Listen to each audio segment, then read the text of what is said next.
All right, everyone, welcome. I think we're going to get started here. We've been waiting for everyone to arrive. There's a few stragglers that may be walking in, but we want to penalize those of you who are on time. So welcome to our Learn from the Experts class of the week. We have a lot of them that run each season. So for those of you that I've not met before, there's a few. I'm Barb McKittrick, and I'm the Environmental Education Manager at the Forest Preserve District of Kane County. We do these Learn from the Expert classes in conjunction with our partners, the Geneva Park District and the St. Charles Park District, on all different topics of ecology, conservation, botany, really anything that has to do with the natural and cultural history of Kane County. And today we have a really unique and very interesting topic that we really never had before because the data is just being generated. And it is about an ancient ice-walled glacial lake called Glacial Lake Pingree that actually covered a couple of our forest preserves in King County, as well as many other parks and private residences. It was a very large, ancient sea. So we are happy and lucky to have David Shane Connect here today, who's going to be leading the program with a couple of very special guests that he will introduce. And David is a KCCNer from 2015. 2015, yeah. Great. So one of the earlier classes, although it's been going for 15 years now, so not the first class. And David is going to tell you a little bit about the research that he's done. He just got really interested in the topic because it's a fascinating one, the geology of the area.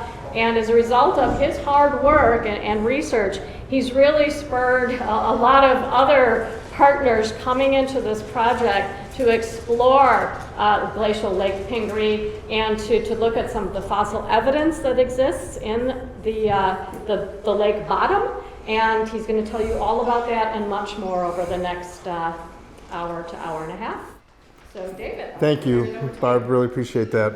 How many are KCCN folks? Oh, by far the majority of you. I was going to do a commercial for Kane County Certified Naturalists, but I guess I don't have to because most of you are one. And I have been one, like Barb said, since 2015. I had to take a break from it because of various, job stuff. You know what I mean? I was working weekends and all this kind of stuff, and so it pulled me out of it. And what pulled me back in, I'll explain in a little bit, is this thing called Glacial Lake Pingree. And the name of this presentation is Diving Into Glacial Lake Pingree. There's really three movements to this presentation. The first movement I will call the artistic movement because it sort of represents the research that I had done before I even knew what I was doing. It was the sophomoric phase of my research. Does anybody know what the word sophomore means? Yeah, a wise fool, right? So it was the sophomoric phase of my research. And then as I began realizing I was hitting a wall there, had a jump in what was happening because of some relationships that I'll be talking about here in a little bit. And it wasn't just a jump in knowledge for me personally, but it's a jump in knowledge for the entire county because of ongoing research that's happening right now in regard to Glacial Lake Pingree and the environs around Glacial Lake Pingree. So I'm really excited to be able to talk about some of that. Raise your hand if you know that there was a thing called Glacial Lake Pingree. Okay, so there's a few who know. At one time, if you can imagine, between Randall Road and Route 47, between 64 and past the Jane Addams, you got that square now?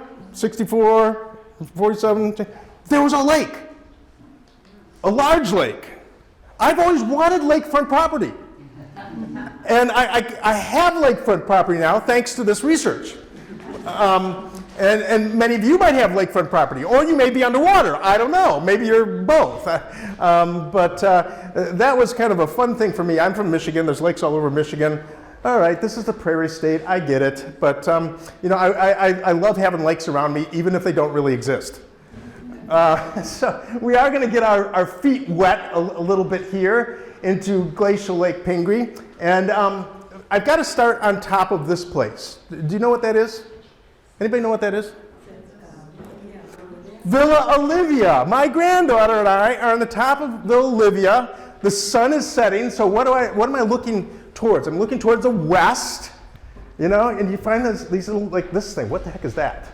And this kind of ridgy thing here.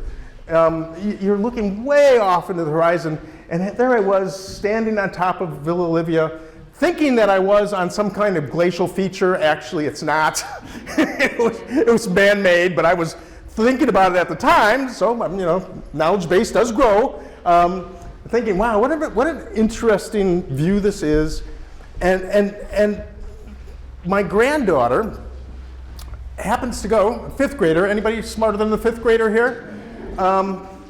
She goes to school in District 301. And her school is right by the high school. And if you've ever taken Plato Road toward Burlington, what happens when you pass 47?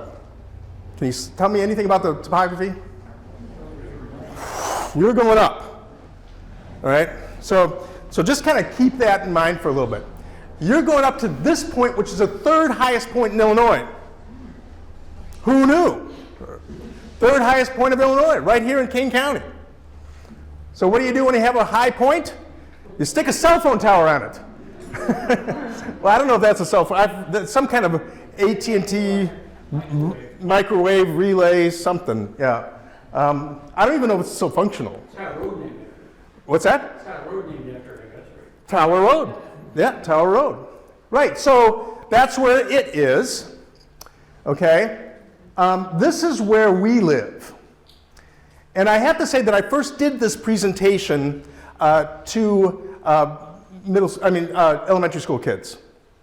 My granddaughter's class. I said, I'm going to come in and talk about glaciers. Because at the end of the school year, this year, 2020, they do this ABC countdown where every day they have a letter. And I said, I'm going to come into your class and I'm going to talk about glaciers on G Day.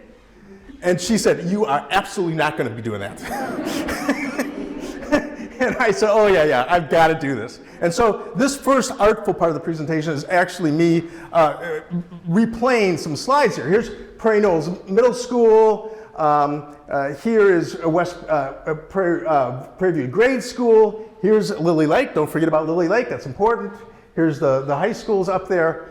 And if you were living here about, I don't know, 17,000, 15,000 years ago, you'd be going to school by way of a ferry boat or some kind of four-wheel drive muck running thing. I don't know how you get there, but if you live over here where I do off of Nessa Road, there's something in between there. And that's what really got me curious, because I'm saying every one of these roads I take Plank Road, I take Plato Road. Have you been on any of these roads? Take Silver Glen Road, and the same thing happens. You start high in the east, and you dip down into the farmland, and you go back up, all right? Same thing happens everywhere. And so I'm like, what is this? What's in this space that I don't know about? This is one of the most dramatic views, I think. Anybody know where this is? Any guess? What's that? It's right at 47 and Silver Glen. All right, right at 47 Silver Glen. And I'm this way, here's 47. So it's a panorama, so it's kind of curved. So this is 47, and actually this is 47. So, it's straight, just that the view is straight, the camera angle. But if you look this way, you see this swale here, don't you?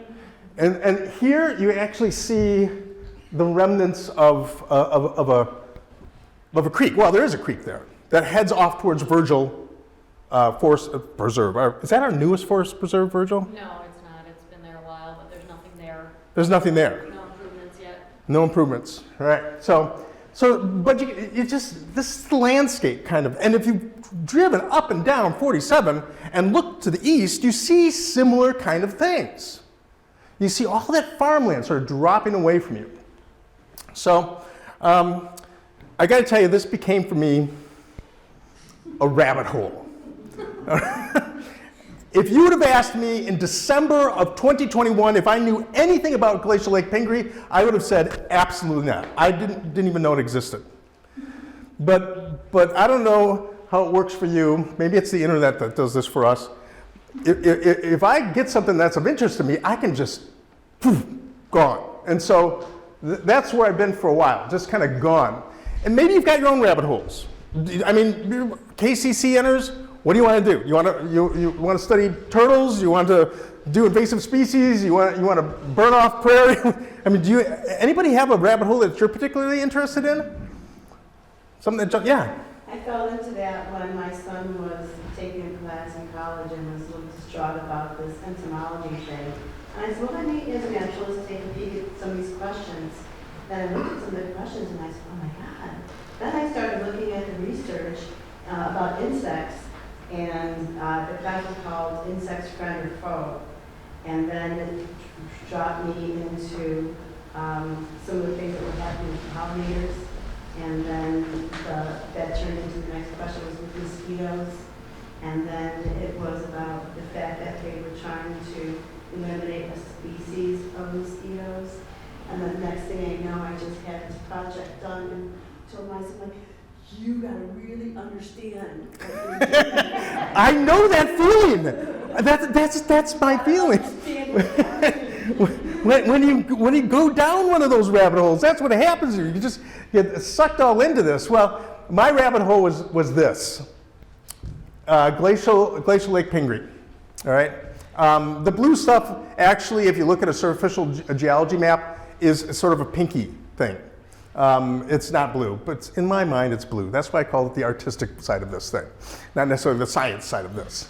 So I took a little Photoshop thing. This is actually pulled off of a map, and anything that was pink, I turned to blue to give you a feel of just the size of what Glacial Lake Pingree is like. Well, maybe you don't have a feel for the size yet.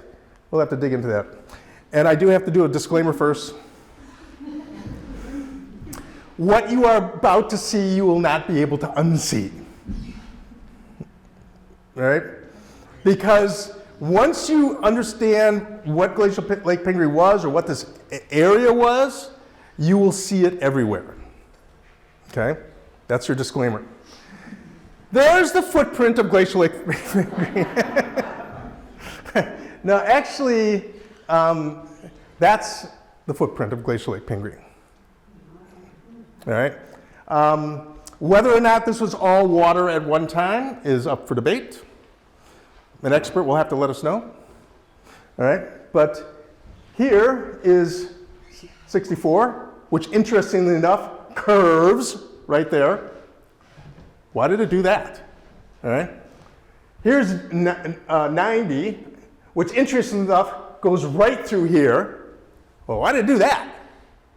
You know, some of the remnants of Glacial Lake Pingree are still there, aren't they? All right? So we need to think about other remnants, watersheds. Okay? Important watersheds that flow from the bed of what was Glacial Lake Pingree. Maybe more important to you all, forest preserves. How many forest preserves are directly impacted by the footprint of Glacial Lake Pingree? I mean, look at them all. So you're starting to get a feel for why this is a rabbit hole for me? It just goes on and on and on, and you think more and more and more about it. Let's talk about those forest preserves for a bit. All right? Binney, in kind of a Kamic, hummocky area. All right? Also, it's very up and down there too. So you know if you've ever been down Binney Road, you've got some high spots and you've got some really low spots and water and, all right? Freeman Kame, one of the high areas. That's our forest preserve. I've not been to the Kame, actually. Isn't the Kame actually south of Freeman Road? There's a couple of names. It's Some large. are smaller and some are larger.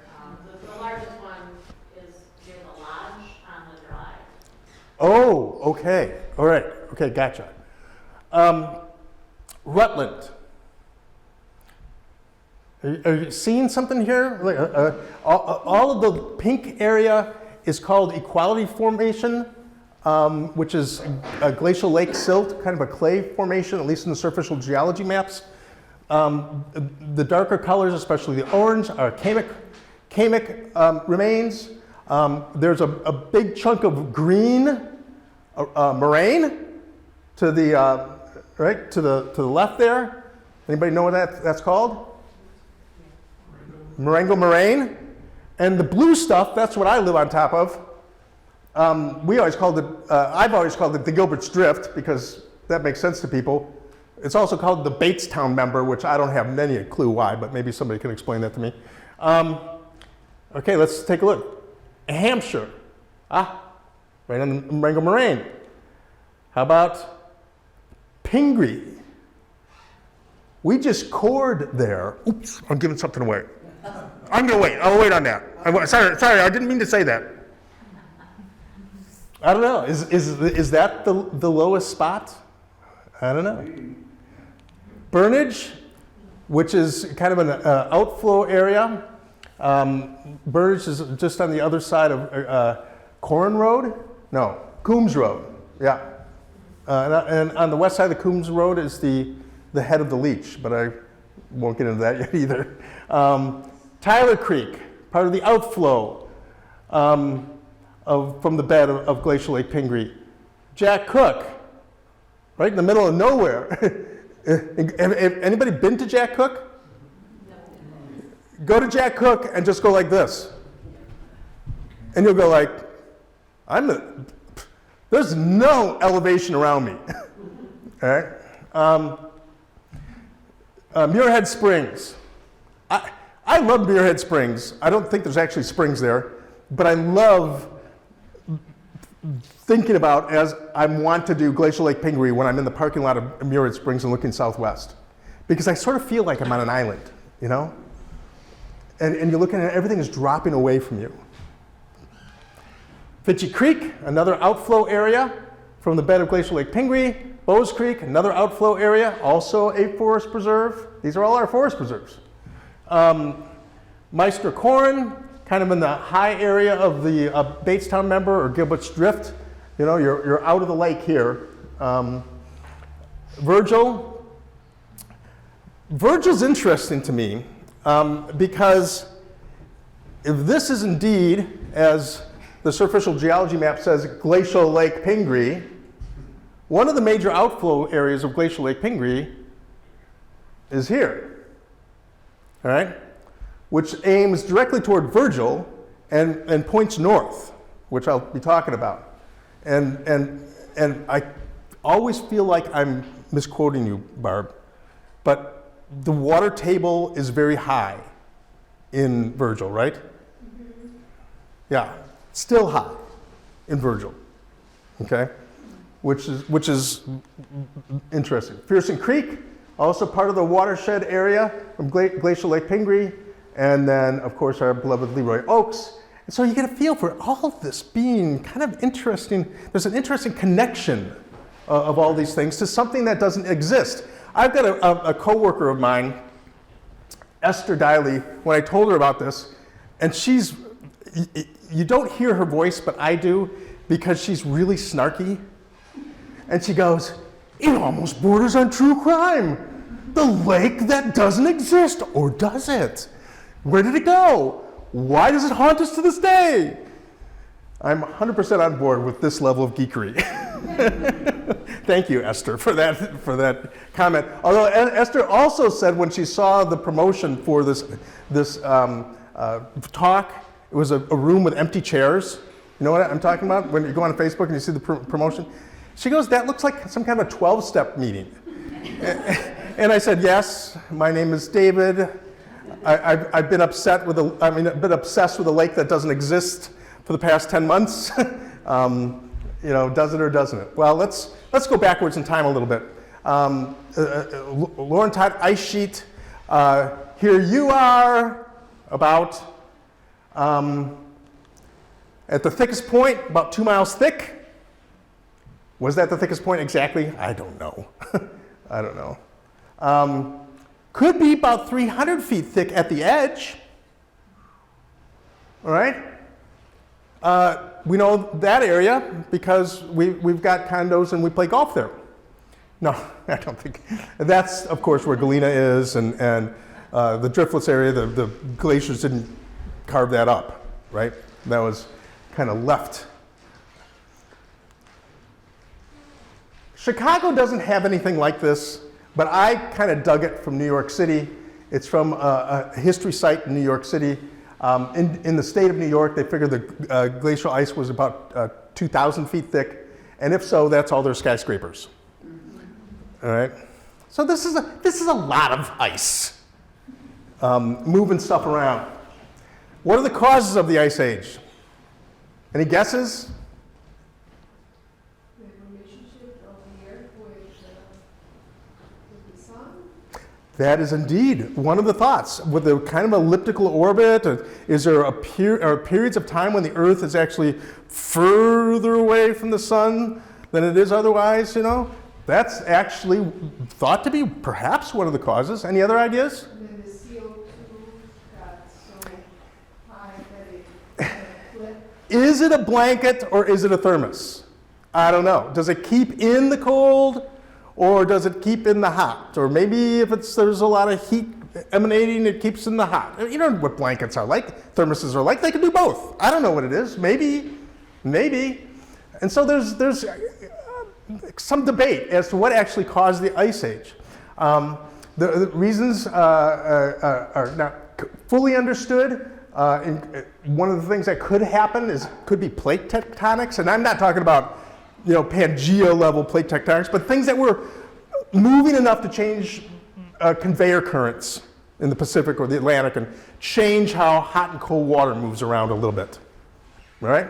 We're thinking that we could disrupt those currents right now with the warmth of the water. So you mess with that, what happens? Well, the cold water stays high and all the warm water stays low? I don't know. All right? Earth's orbit, bingo. That was mentioned. So too volcanism. And as I said, what do we know? The cloud layer caused by volcanism create like a winter? I think there was in the Middle Ages some kind of winter that was caused by a volcanism, or maybe it was later than that, Krakatoa or something.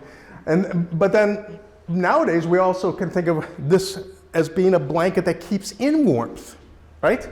And maybe that was indeed what triggered the end of the last ice age. 2 centuries of continuous volcanic eruption. So, this is something we're familiar with, the greenhouse effect. We're certainly not helping it any by our emissions and our heat sources. You've seen these kind of pictures. It's tragic, I know. To what degree this is impacting things? Well, let's face it, the glaciers are melting away at a pretty rapid pace. The polar ice is melting away at a pretty rapid pace. How is that going to affect us? I don't know. But let's imagine a day of clear skies. When all the heat gets to go away, keeping it nice and cold. We have days like that in January and what have you. This is a wonderful picture from the International Space Station. Do you know what you're looking at? Northern Lights here on the Milky Way. Anybody recognize this area here? Lake Michigan's right here, and that would be Chicago. All right. I found an interesting quote from a 1999 Chicago Tribune article by Lester LaRue called it "Esker Runs Through It." And it's a quote by a geologist. I don't think he's an academic geologist. He might be like me, just a nerd geologist. Illinois is a flat and boring state. Nothing but cornfields and crowded expressways. If you're interested in geology or the history of the Earth, you better head to the Rockies or the Grand Canyon or New England. Nothing important ever happened here, at least not until Abraham Lincoln decided to run for Congress. He goes on, though. Geologist Ray Wiggers does not believe any of that. Instead, Wiggers sees his native state as a place of vast geologic diversity and interest, a place of 1,000 doorways to vanished worlds. And wait till you see this next line from the Chicago Tribune. And nowhere in Illinois does he find more geo-excitement than in Kane County. Kane County. Right here. All right, this is part of the artful part of this presentation, not the scientific part of the presentation.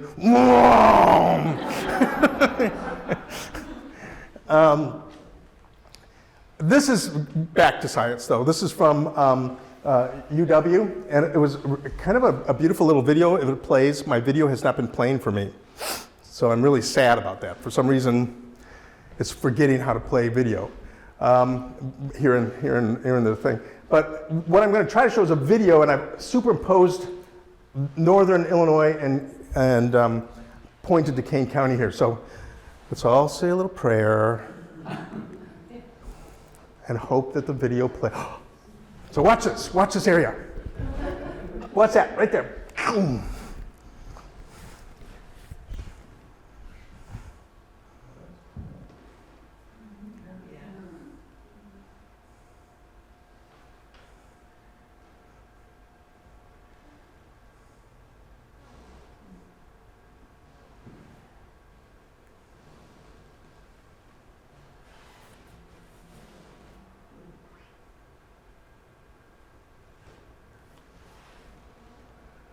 A lot of ice. A lot of ice. Pushing back and forth and back and forth and back and forth and back and forth and back and forth and back and forth over Kane County. You wonder why northern Illinois looks like that. All right? So I've got some special stuff that's special to me. It's this stuff here. Why do I like the purple stuff there? Because of this right here. Right? The remnants of Glacial Lake Pingree. All right? Not much bedrock around. Up in the driftless area in down southern Illinois. I have to admit, I first showed this slide to the fifth graders, and I said, your bed looks like this, right? And they said, no way, my bed doesn't look like that. I said, look at all the layers so nicely piled up, right? Look at how that looks. Isn't that wonderful? And then a glacier comes through your room. And you know, that's what happens. All right? That's what happens. At which time, some of the kids raised their hand and said, what happened to the bedrock? What happened to the bedrock?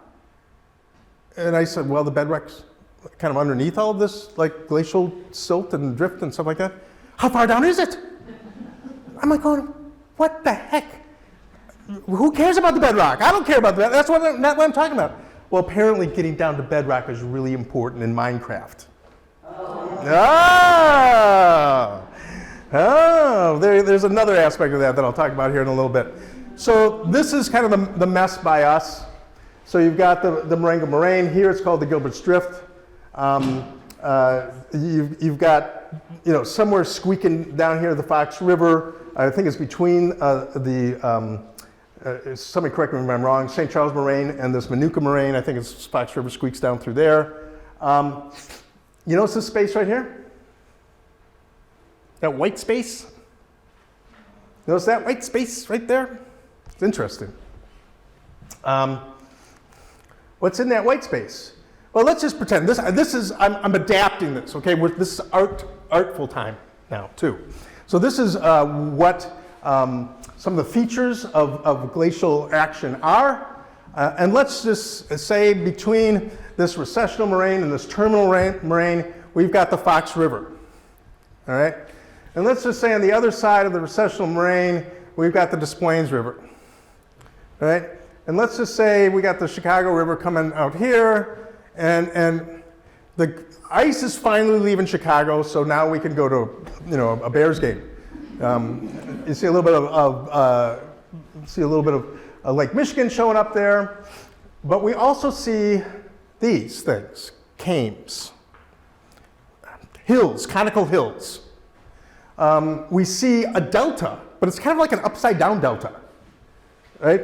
Most deltas go the other way. They go in instead of being up. We'll talk about that. And then we have glacial lakes, except in Kane County. We have a glacial lake, all right? We have a glacial lake. So cames, can somebody define a came for me? Anybody? What's that? A came? What happens? You got a hole in the ice. Ice melts on the top. Water's got to go somewhere. Goes down the hole. Takes all that stuff that it's scraped up from Canada and beyond, and creates a little pimple down here. I mean, a hill, right? A came. It melts away with stagnant ice and leaves it there.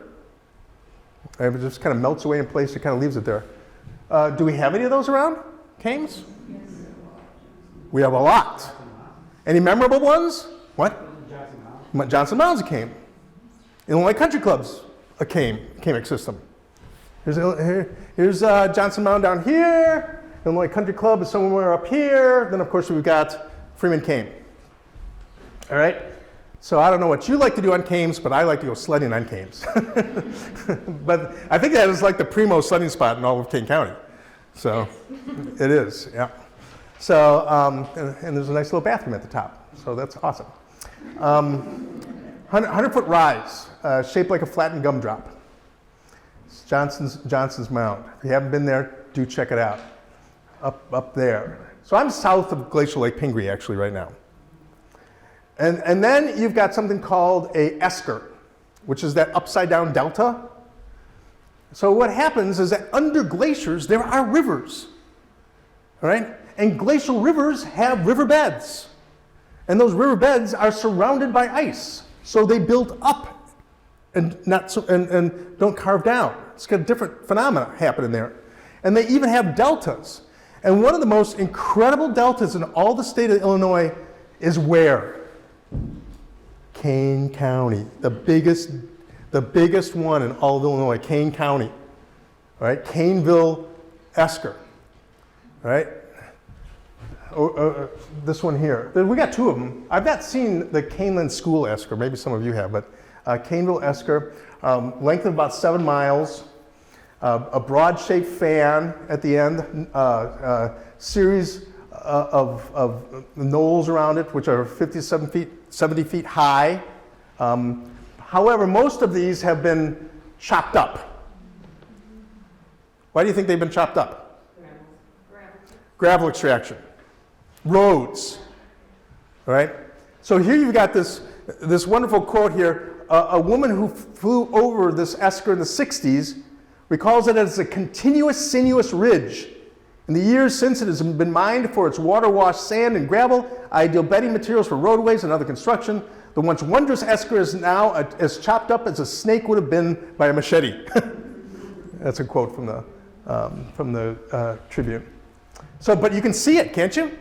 You can see this fanning out. Okay? That's the Caneville Esker. And there is a lot of gravel operation. Here, still. Here. All gravel operation, still. Mining the Caneville Esker. Okay? What do you notice about if I'm water, and this is north, south, west, east, which way is the water flowing? Doesn't water normally flow toward the delta? So which way is the water flowing? All right, it's flowing north. It's flowing north and west. Now why? Intuitively, where do you think the water ought to flow? South and east towards the Fox River Valley. Intuitively, that's where you're thinking the water's got to flow. Something's keeping that water from flowing that way. What? The glacier. Yeah, the glacial wall. And maybe pressure from the water and everything coming out of that area that is moving the water that way. Into the Fox watershed? No. Kishwaukee watershed? Yep. You're talking about now? Or you're talking No. That's how that formed. But thank you for asking that. We don't want that confusion. That would be frightening. But still, I overlaid this map of forest preserves because I like showing this. We've got forest preserves and property purchases all up and down the Caneville Esker, in and around the Caneville Esker. You know, there are people who know that this is precious and are paying attention to that. I guess at Bliss Woods you can actually walk up on top of the Caneville Esker, right? Yeah, so the old rails bed is there and bike trail. Yeah. And you can see a pretty good esker at Grunwald Farms still, right across from that large gravel pit on 88. Where? Here? Grunwald Farms, yep. Is the wall not good? The gravel pit on 88. No, it's within Grunwald Farm Forest Preserve off of Main Street, just west of Batavia. So when water flows from glaciers, it does a marvelous job of sorting stone. Large stone, small stone. We've got something that does that. Oops, that's not supposed to look like that. Maybe I'll play the video anyway. Imagine a whole lake rushing down a mountain at once, carrying ice and rocks along with it. This is the reality of a lesser-known threat in the high mountains, one that grows more common as the climate changes. This is a glacial lake outburst flood. Global temperatures are rising, and glaciers are melting worldwide. The melting creates feebly dammed glacial lakes that can violently burst. The resulting floods can devastate downstream communities. Many people live in the shadows of a glacier, especially in the Himalayas, the Andes, and here in the Swiss Alps. According to a recent study, glacial floods have killed over 12,000 people worldwide in Central Asia, South America, the European Alps, and Iceland. These events are rapid and unpredictable. There is often little or no warning when a dammed glacial lake may burst. Researchers like Fabian Balta are racing against time and a warming climate to understand these events. Balta spent his PhD studies here at Switzerland's second largest. Must be rough, huh? We were studying a lake which no longer exists, and we were studying the phenomenon of glacial lake drainages. This is really the one natural hazard that's related to glaciers that's probably the most feared, because it's very hard to predict this, to even assess the danger. It's a big field in glaciology. The natural dams that hold glacial lakes are unstable, so a small break can quickly become a gaping hole. The lakes are generally dammed by ice or a moraine, which is a pile of rocks and soil left behind by a moving glacier. In either case, flowing water carries dam material with it and continuously widens the break. This means that even a small disturbance, like heavy rainfall or a splash from a fallen chunk of ice, could trigger a massive flood. While a glacial flood typically destroys a moraine dam, ice dams often close back up and break again. These ice-dammed lakes may even drain and refill cyclically. This is a very difficult phenomenon to predict, and that's why we spent several years here looking at a particular ice marginal lake, which was an ideal study site because it drained every summer, and we tried to understand the physics behind these drainages better. Scientists like Balta are learning how to read the signs of an imminent flood and give threatened communities time to prepare for the deluge. All right, I'm going to move along here. But lest it be thought that Glacial Lake Pingree was a high altitude glacial lake. That's not the case. And yet it does offer some interesting thoughts about how water in a space like that moves and how it can be dammed up and then released. And then where does it go from there as this process of melting and advancing and then retreating occurs. And it often leaves behind not just gravel and basketball-sized stones, but up in Wisconsin, if you go up to the glacial state parks up there, you might see something like this, which is a piece of basalt. All right? What's that called? Does anybody know what that thing is called? A what? Glacial erratic. Yeah. Too big to move around, just kind of sits where it is. I actually have a piece of basalt here if you want to pass it around. I picked this up, Nestler and 20 in West Point Gardens. They dug up for a foundation, and this was sitting there. This beauty was sitting there. Piece of basalt with a oddly flat bottom with score marks on it. Wonder what from? Perhaps. Fifth graders also like basalt, by the way. Yeah, because it's one of the basic building blocks of Minecraft, the video game, just saying. They asked a lot about basalt. That's all they think about. Bedrock and basalt. That's all they care about. So we do have a glacial lake, as we've said many times over in our area, Glacial Lake Pingree. Glacial Lake Pingree is kind of found here between all of this Marengo Moraine and Gilbert's Drift and kind of plugged up here by the Elburn complex. What's interesting about this here is that, and again, it shows that water flowed in a direction that was kind of surprising. I wanted to get a feel for what 300 feet of ice looked like behind my house. So I took my very bad drone, and my granddaughter and I, who I think was, and I don't know how old she was at the time, we took this picture, but we grabbed a horizon shot and put 300 feet of ice behind it. Just for fun. And where did all that water go? That's a really great question. That's a lot of ice. All right? We can pretty much determine that the water, as the glaciers melted 17,000 years ago, flowed into Glacial Lake, Wisconsin, and here by Lake Erie, Glacial Lake Maumee.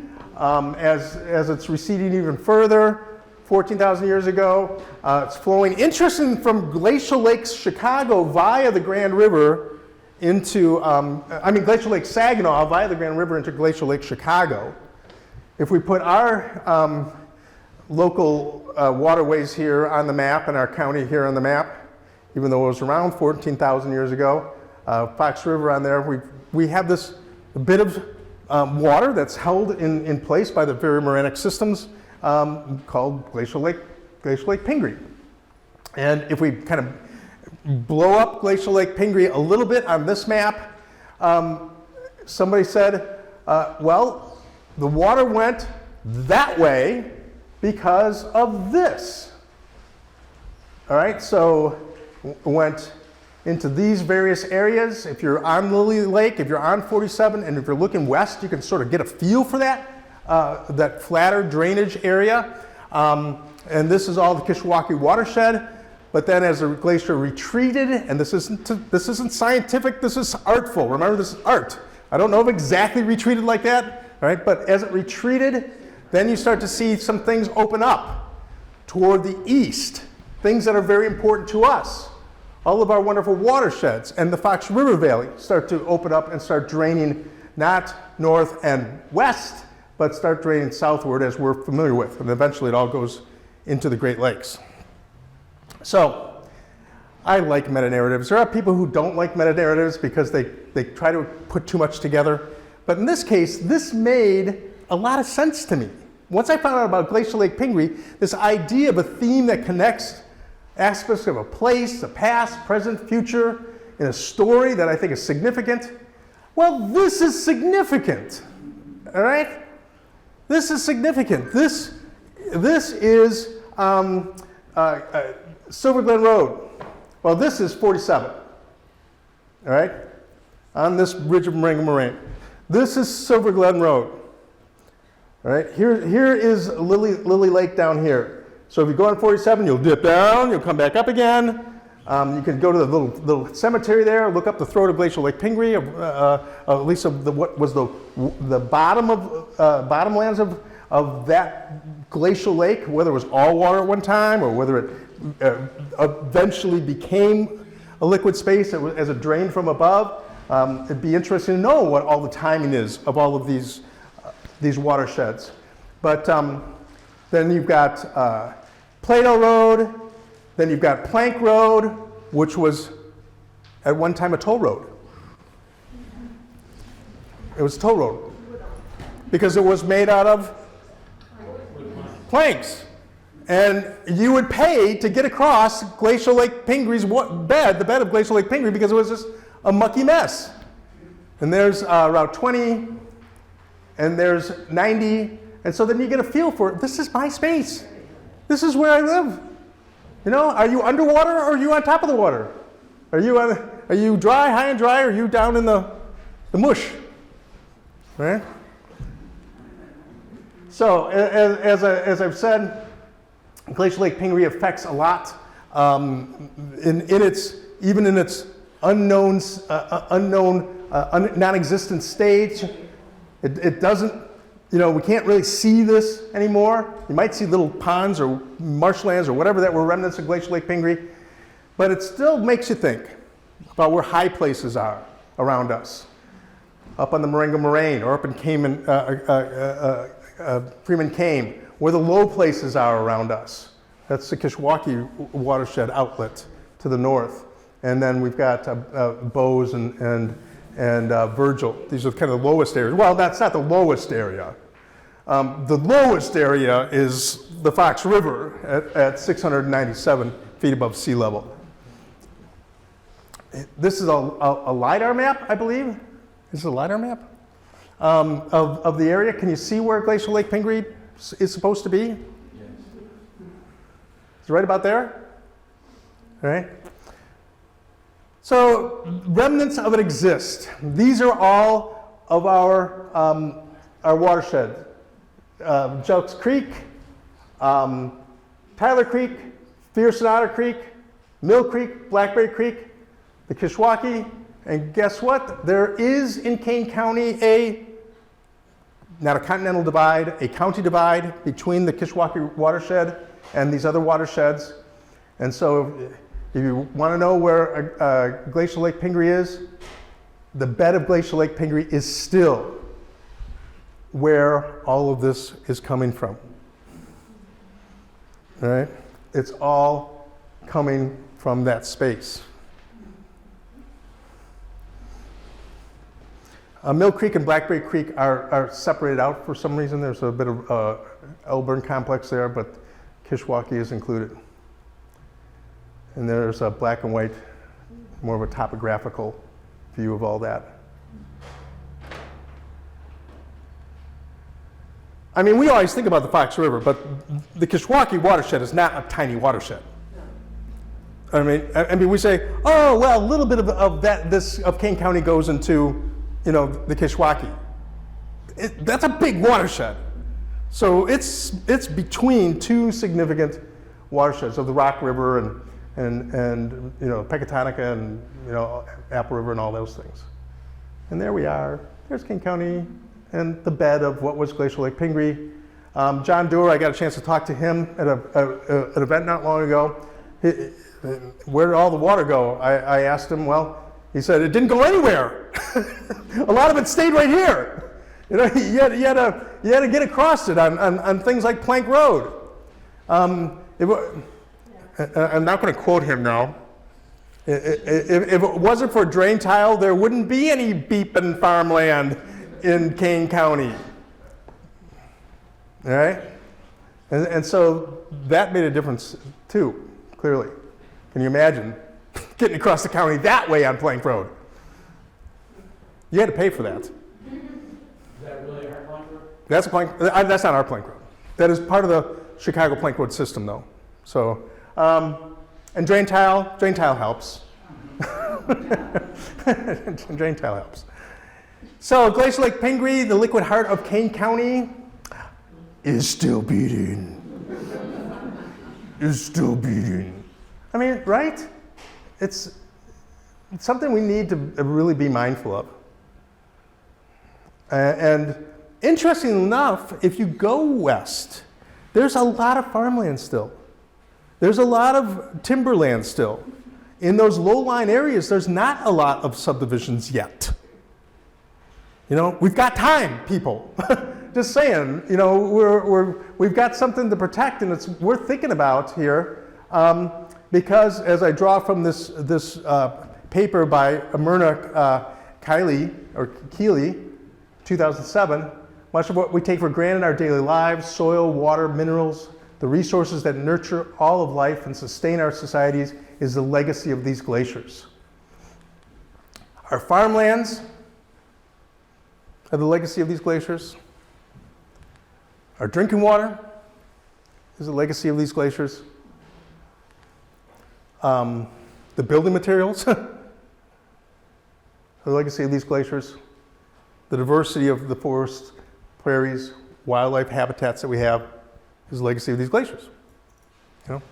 And Kane County is rich with these things, but what are the implications if we are careless with this knowledge? I don't know, let's just build over everything, and then what happens to our wonderful creeks? I don't know. These are questions that we need to think about, we need to ask about as we move forward with our unique activism. All right, so I am going to move into a part 2 real quick. I'm not going to go through all of this. I should go back one. My granddaughter and I went as far as I could go. Those are all her classmates, about 80 of them eventually, wanted to come in and hear about Glacial Lake Pingree. So it's nice that they were interested. They looked interested. Their faces are pressed against the glass. I'll count them as being interested. But this map was of great interest to me. This is the most recent map of Glacial Lake Pingree. And I was wondering if these people still existed. And so I tried getting a hold of them. I tried to get a hold of Brandon Curry, section head, principal research geologist at Champaign-Urbana. Look at all the stuff he's interested in. David Grimley, also there with the Illinois State Geological Survey. This gal in the corner there, she actually did the digitizing of the map. Allison Brugger.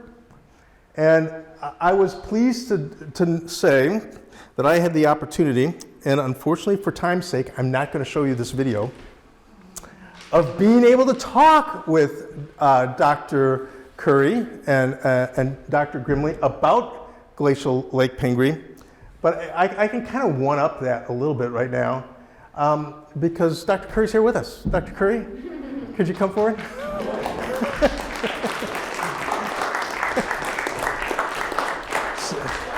So we're engaged with something right now that's kind of interesting. So tell us what we're doing and why we're doing it, with the coring and all that kind of stuff. I started working in this area, trying to understand the glacial history 35 years ago when we were characterizing the geology for the superconducting super collider. Many of you may remember that. And so there are some unanswered questions, and then a pot of money arrived from the USGS to take cores wherever we wanted to. So I wanted to address this old problem about the age of the Marengo moraine, which is probably the most prominent moraine in Illinois from the last glaciation. Historically, it's thought to be about 29,000 years old. I gotta stop you for 1 second. I'll keep the thought. Historically, it was thought. Yeah. Historically. Oh, that's right. You said that you wouldn't have to read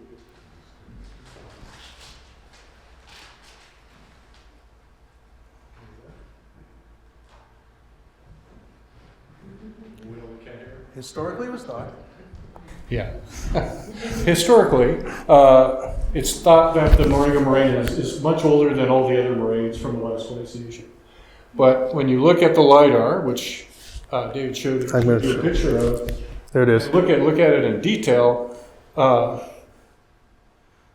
have to zoom out further to see the features that show this, but it's pretty clear that the Marengo Moraine is actually younger than the moraine next door, which is what we call the Bloomington Moraine, and it heads south and swoops towards Bloomington, Illinois.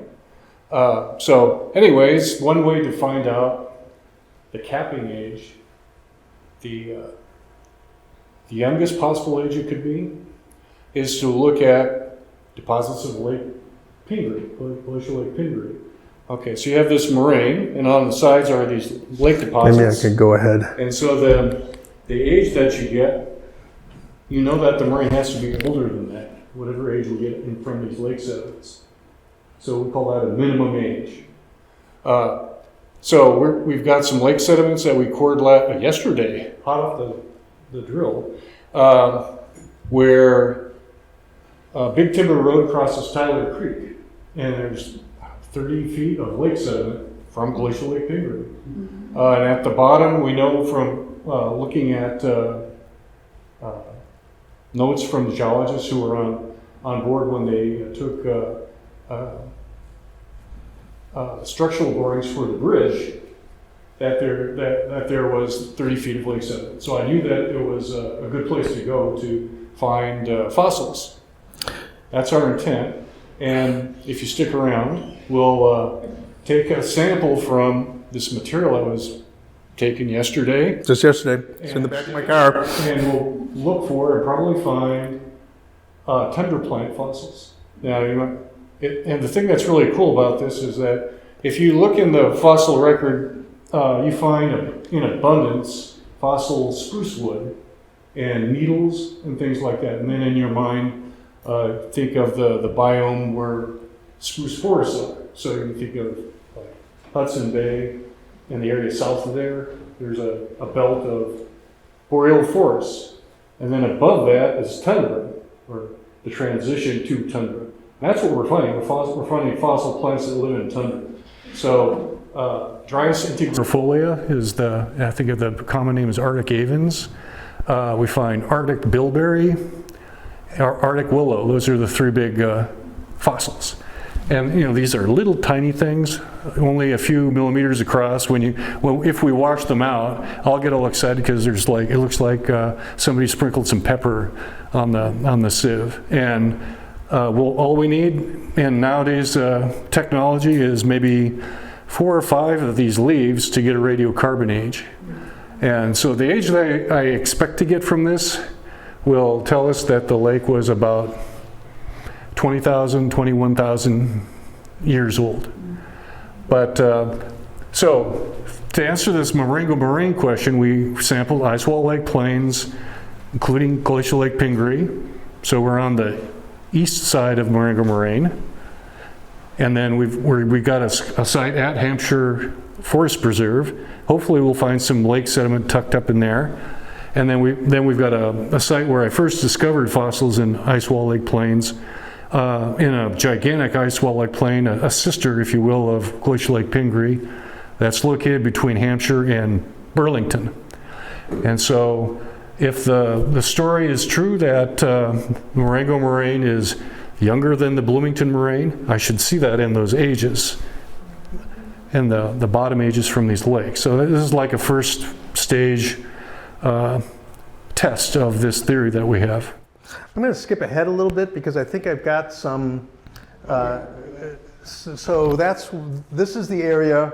Correct me if I'm wrong. That you're going to be doing some drilling now. Yeah. So this is we're going to be drilling up high on this ice wall lake plain, and then do a series of borings heading towards the low end of it.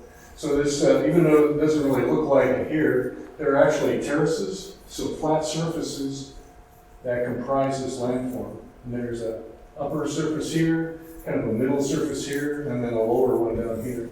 And this mid-surface here, you can see a little depression. And one of our borings is going to be in that location. So anyways, yeah, all the purple pancakes on there are ice wall lake plains. And that's just for the Hampshire quadrangle. So if you did the same thing for the Pingree Grove quad, which is next door, there'd be a big ridge running right along here. That would be Marengo Moraine, and then all the beautiful leeches and whatnot. Yeah, do you have? I think I don't think. Yeah, maybe I do. But I just wanted. This was amazing to me that you can have lakes forming on the glacier that persist without draining and develop a bottom of their own, right? And sometimes even get grown over, like the sides will be grown over and there'll still be ice underneath, like a tundra kind of situation, permafrost situation. Yeah. So as this lake is developing, you can imagine tundra trying to eke out an existence on the uplands, and those get sloughed off and into the lake.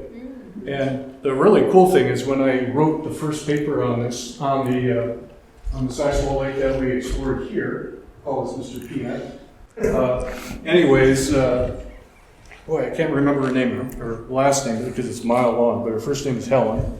And she studied ice wall lakes in Siberia, a lot of living ones. And she had this beautiful picture of permafrost sloughing into an ice wall lake. So when we say that these lakes are forming on the melting glacial surface, this is dead ice. This is really permafrost. The glacier isn't moving. It's not transporting debris. It's dying. And so I like to call this dead ice permafrost. And she had pictures of dead ice permafrost in present day Siberia that were the process of slumping tundra plants. She even had pictures of Arctic avens, the Dryas integrifolia, beautiful yellow. Actually, I think I have some of those. Let's just skip ahead here. Okay, yeah, they. You can see them grow, proliferating. Oh, these are all our sites. That's all that's getting drilled this week, and also on Saturday and Sunday and Monday too.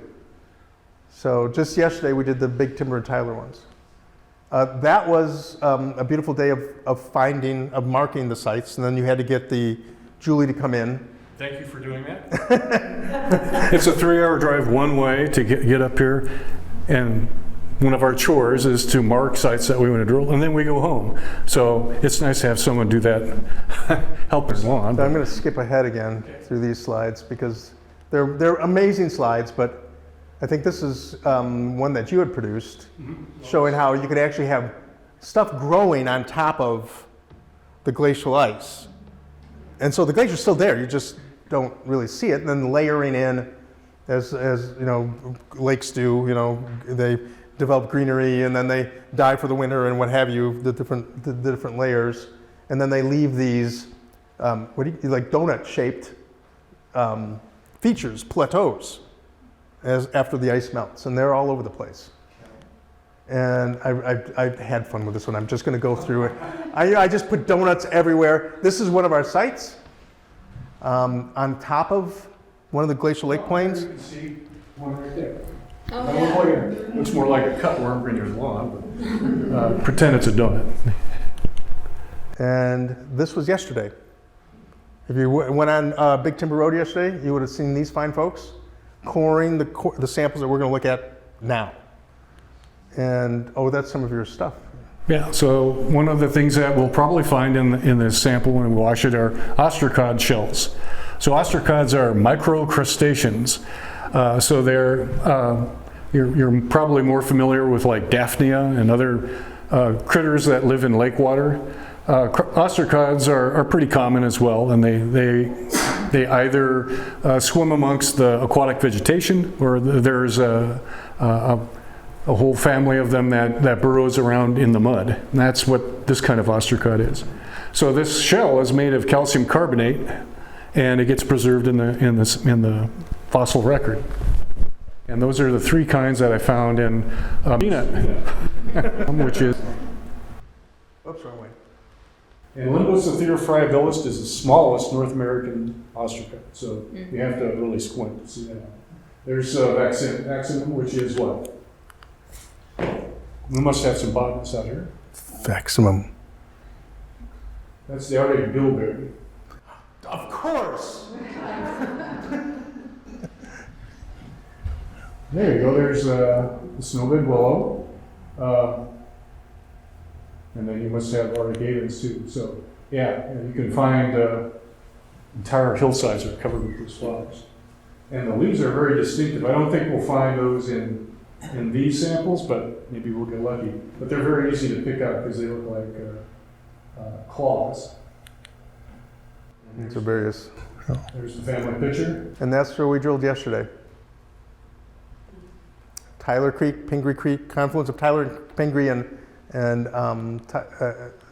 right there actually is where we drilled, where that flag is. I don't know if, I don't know. This is just stuff from that spot. Yeah. And equality here, tell us about equality. Okay, and when we're making our geologic maps, we like to give stratigraphic names to our units, which are where we're trying to characterize the material. And so an ancient lake deposit in Illinois is primarily silt. There is some clay, but it's mostly silt, and it is layered. And so this rhythmites refers to that there's alternating beds of mostly silt, and then there'll be like a break in sedimentation where it'd be mostly sand, fine sand. And if you stick around, we'll open up one of these cores, and you probably will be able to see all this laminated material. I haven't seen the core barrels yet, but when we we know we've struck it rich, the acrylic liner that the core comes in, there'll be streaks of black, and that's where the plant is rubbing against the acrylic liner and kind of smearing along it, and so then we know we've hit gold mine. What the black material really is, interestingly, is pyrite, which is a alteration product of bacteria going after the leaf and starting to eat it, and then it takes iron from the groundwater and oxidizes it, and so you're left with pyrite. So that's the origin of the black. It's not really the plant itself. If we took the plant and smeared it, it would be brown, but it turns black because it's been altered a bit on the surface. So, anyways, hopefully we'll see this in real time. Yeah, we're going to go out and do it right now. This should have audio, but for whatever reason it doesn't. And it doesn't matter because I didn't know Dr. Curry was actually going to be here for this. So that's why I skipped through a bunch of slides. I do want to say that what Sally Dolan's showing me right now is equality silt, right? Yeah. That's Glacial Lake Pingree bottom, about 40 feet down. And I've got a piece of it even. So excited. So let's go out and check out the cores. So why don't we go down by your truck? I'll bring my car around there. All right. And the cores are right in there. So. Okay. So.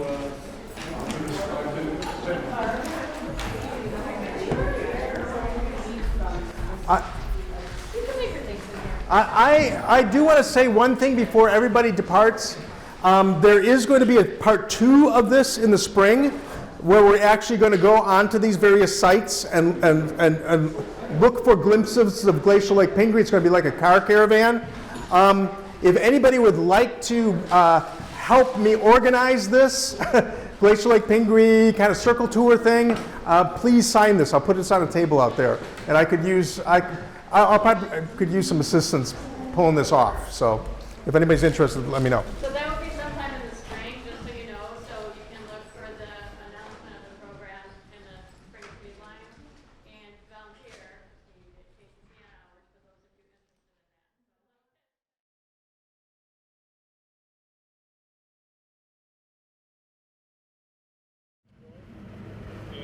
that.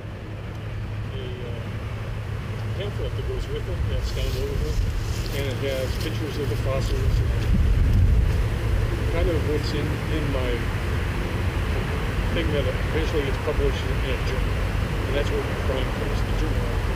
But basically what's in that publication has all the information that's in that paper. So this little picture right here is a basically a photograph of our core.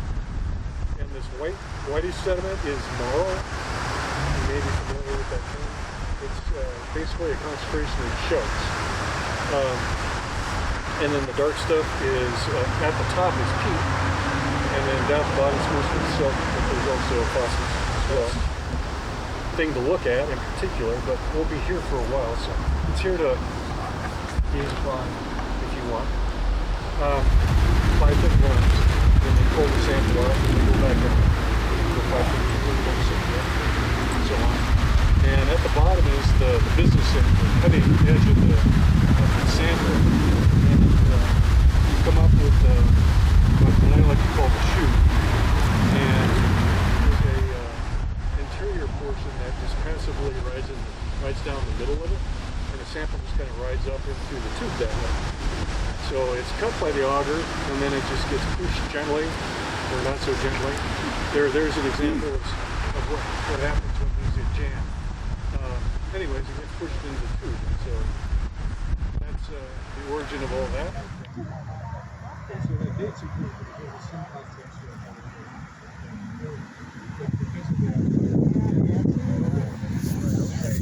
it was part of the process. The life would have been pretty much all over the lake.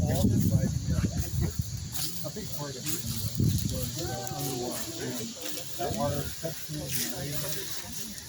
At the bottom of each run, you can't do that to get the sample forever. They go down 5 foot runs, and they pull the sample out, and they go back out. The 5 foot and so on. And at the bottom is the business end, the cutting edge of the sample. And you come up with what I like to call the chute. And this is at 5 feet. And I know from the law that this should be modern floodplain deposit. Don't worry, I'll wash this later.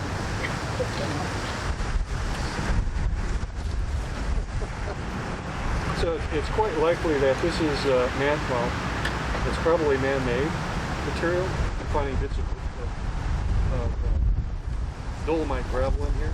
So what I'm going to do is pick the best out, and even though it might be a bit boring, I thought you might be interested in seeing this process in action. So 20 feet, this should be a good depth. And what happened to the sample? It kind of got squished and melted. And one of the features of these lacustrine sediments is that they have not been overridden by glaciers. So they have their natural moisture content, although they've been seen around for a couple of tens of thousands of years or thereabouts. So some of the water has been squeezed out, but there's still quite a bit of moisture in here. So this material just kind of melts or liquefies in the bag. So to find the fossils, we don't really need to look at all of it. So one of the hallmarks of Illinois sediment is that it's really silty. When you tromp around in your garden or whatever, you come up here, your boots are just covered with mud. There's not really that much clay in it.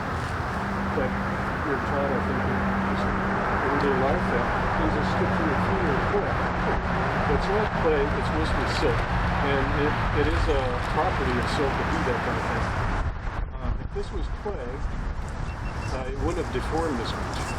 It would have held its shape, and I wouldn't be able to do much with it. But since it's silt, or from the very fine sand, I can do this to it.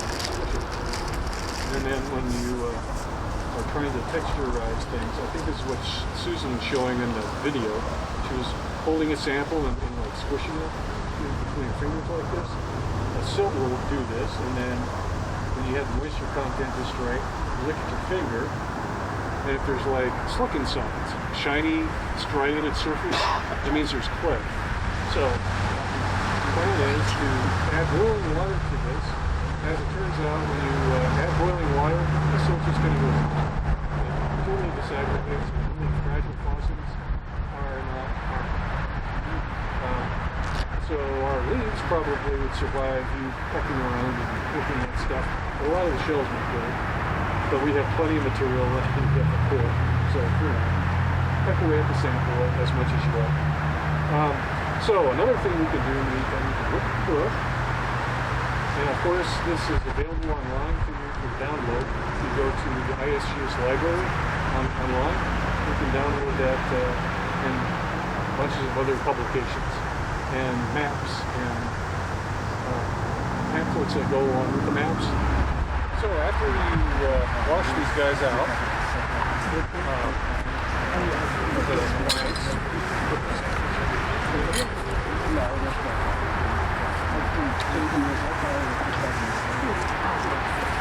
these are called micro slides. Anyways, you put the fossils in this tray, and then the glass slide over, and this is the aluminum corner, pinch it in, and it stays together. That's how you transport the fossils about.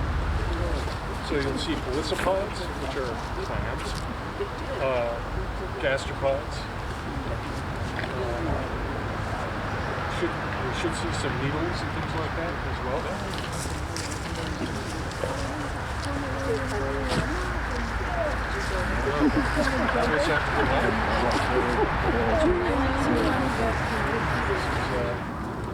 That magnification. You go up to 5x.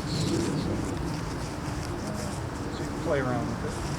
You can see you can spend a lot of time with this. Okay. So this one highlights ostracods, polysopods, and things like that.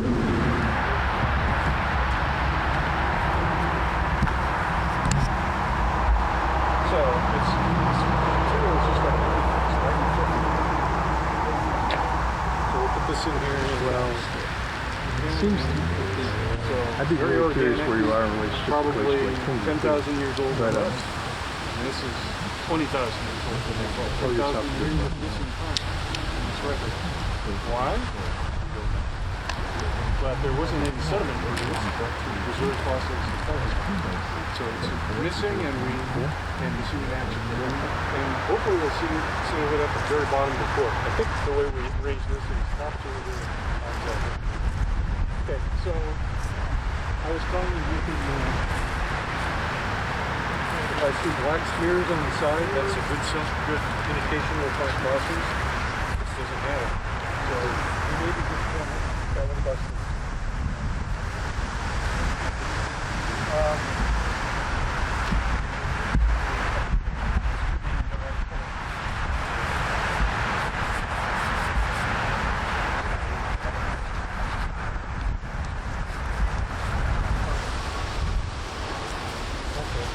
The log said that at 37 feet or something like that,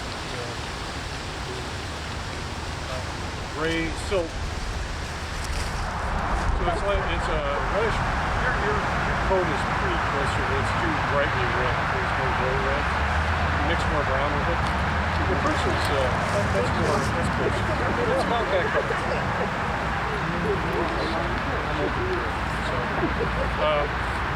Okay, so let's go up here and see if we can see the contact between the modern stuff and you can see how this is all the color of topsoil basically. In the log they describe sand and gravel. This looks suspiciously like fill. So you may not be looking at in-place material. And then you get this next one. And that sample that we looked at came from right here in the sequence. So how do you tell top and bottom? Red is top, red cap is top. Yeah. The B is bottom. Black is bottom. Yeah, I learned that yesterday. Those tubes are not what you're operating. No, this is what's riding up the middle of the hollow stem auger. Yeah, they call them hollow stem augers, and that name is nice and descriptive. So you saw the augers on the outside of it. And then this part is actually can be quite that much larger. It's like this, and then the core catching devices in the middle of it all. has a slope on it, and it's causing stress, shear stress, at the ice debris contact and then the debris bottom. And what are wetlands famous for? Well, they cycle carbon. They just kind of are there at the ground surface. If there are any fossils, they'll probably get oxidized because they're just sitting on the surface. There's nothing to bury them. And so nothing happens geologically, although a lot is actually happening. We just don't have any record of it. It all gets oxidized away. And then we have the drainage of the lake, and then the drainage will do what we call headward erosion, start eating into the lake salmon. And so that's the big mystery. That's something we don't have any handle on at all, is when that occurred and how extensive it was. All we know is that Tyler Creek, where we were sampling it, it's right in the middle of what we call the leach. I don't know if you ever want to show them pictures of it, maybe when we meet again and do the field trip. Right. But it's a huge ice wall lake plain that is shaped exactly like a leech, which sounds really strange until you see the picture. I said it to David and said, you know, here's the leech. And I don't know, 2 hours later, he sends me back an actual leech superimposed on, you know, he's with Photoshop. Yep, it is. And it's like, whoa, you didn't have to tweak it much, I don't think. It looks, yeah, so it has a fat bottom and then it's snaky head. Fortunately, the picture is right side up so you don't see its ugly mouth. So anyways, this comes from the kind of the heart of the leech, and then we've got borings that are not at the mouth, they're at the anus end. So where Tyler Creek is first started eating away at the lakeside.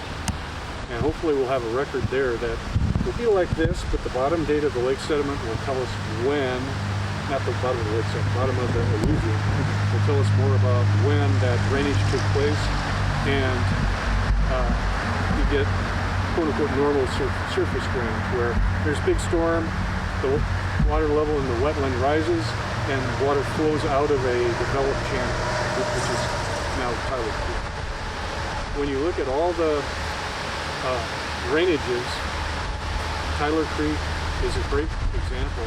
It has this wonderful meandering bottom, and then about half a mile away from where we took our on McCornack, is that the name? McCornack. Yeah, right. McCornack. Yeah, it's an unusual spot. It's not like McDonald's. McCornack, just a little bit downstream, then you see the channel meandering. But upstream of it, it's all ditched. So the drainage has been modified, and this should reflect that in a way, but you're far away from the actual, well, I don't know. The date will tell all. And fossils. If we find fossils and they are, say, sedge fossils or something like that, then I can be semi sure that they're in place.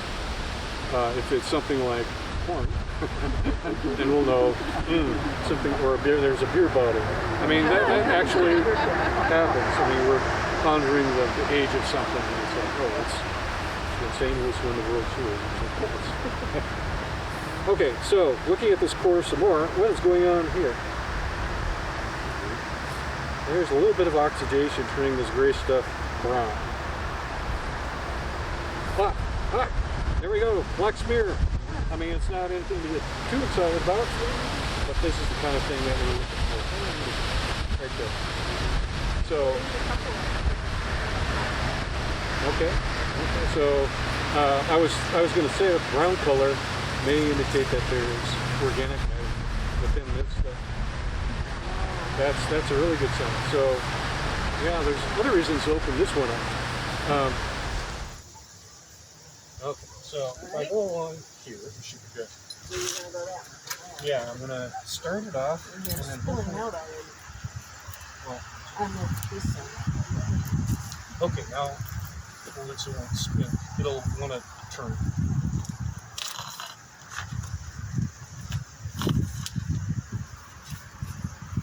Okay, you're good. Thank you. You've done your exercise. Or frowns, depending on how you feel. Good. As long as the one that I didn't know if I got over it. So is this the only sample you have of this? No, we got more. Take back to the Actually, land? we've got, we'll have another court on the same ridge. Right.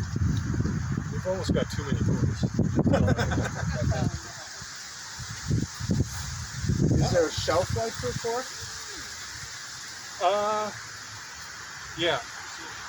If we were to archive this in a cooler, maybe about 10 years, we come back to cores that are supposed to be archived, and they look like they're just covered in funk. All the fine grain material is either gray or greenish, so that means all the iron is reduced. And so this has probably never seen air. Wow. There's some brown colors in there that suggest it has seen some oxygen, but not very much. So it's not perfectly reduced, but pretty close. And then this is that sand and gravel deposit that separates the wetland deposit from, I would say, late stage glacial lake deposit from the normal lake deposit. We'll do. That's sort of fun. Yes, make sure you take